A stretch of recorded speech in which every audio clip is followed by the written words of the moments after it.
So instead of starting with once upon a time, I'd say, aforetime did a potter walk into an open space. Admiring it while he observed it, did he think to himself,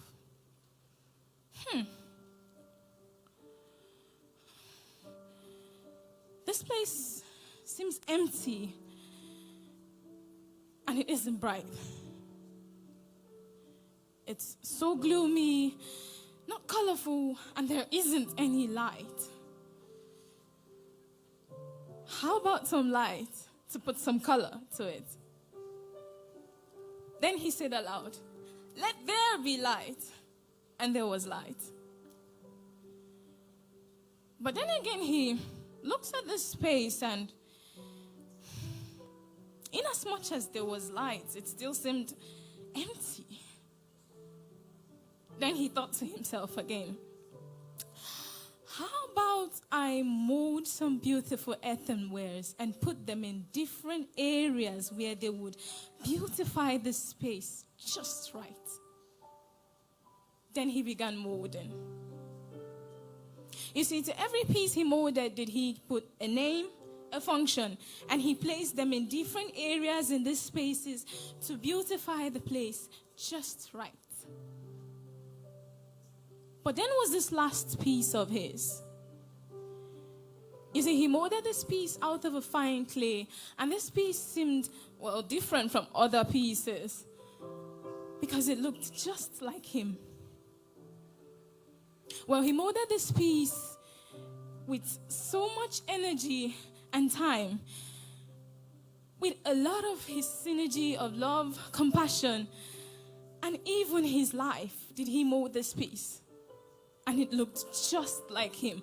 Well, the difference between this piece and him was that he was the creator, and this piece was his creation. Being exhausted from his job, the potter needed to rest. But then it dawned on him that no one was going to watch over the space when he was gone. Aha, man. Then he turns to man and says, everything here is under your watch. You're going to be in charge while I'm away. But there's only one rule. You must guard your heart against distractions from that which I have called you to do. And so the potter left. Coming back to this space, did he see everything as he left them? So he turned to congratulate man in his high position, but he saw man on the ground, buried in so much filth, with so much cracks, holes, and dents. Damn, man was shattered. Touche, this piece was now useless because there wasn't any need for it anymore. But then he remembered how much love he shared, the compassion he had while molding this piece. And instead of just discarding it, he decided to remold it. Truth is, he didn't use any type of glue, but he used the blood of the lamb type of super glue. And when he was done with man seemed so new. And then he looked at it and smiled and said, alas, your sin has been forgiven. Go and sin no more. Then he placed man back to where he was. The end.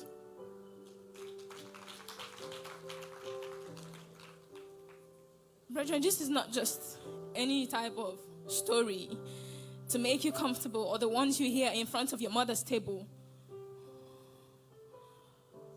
Understand that man's sin is in his failure to be what he is. Being the master of earth, he forgets that he's still the servant of God, that he's still the piece of his potter. As much as it makes a potter so happy to see his beautiful pieces stand tall in every of their stake, when there is a quake that causes them to shake and lead them to break, it hurts him. This is the same feeling God has towards we, his creation.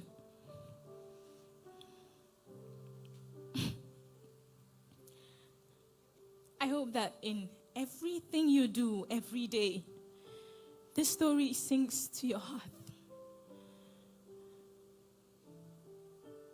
There is only one rule. You must guard your heart against distractions from that which he has called you to do, lest you fall. This is one thing that has made you different from other of his pieces. Until next time, always keep the story from Brendadom in your heart. Thank you.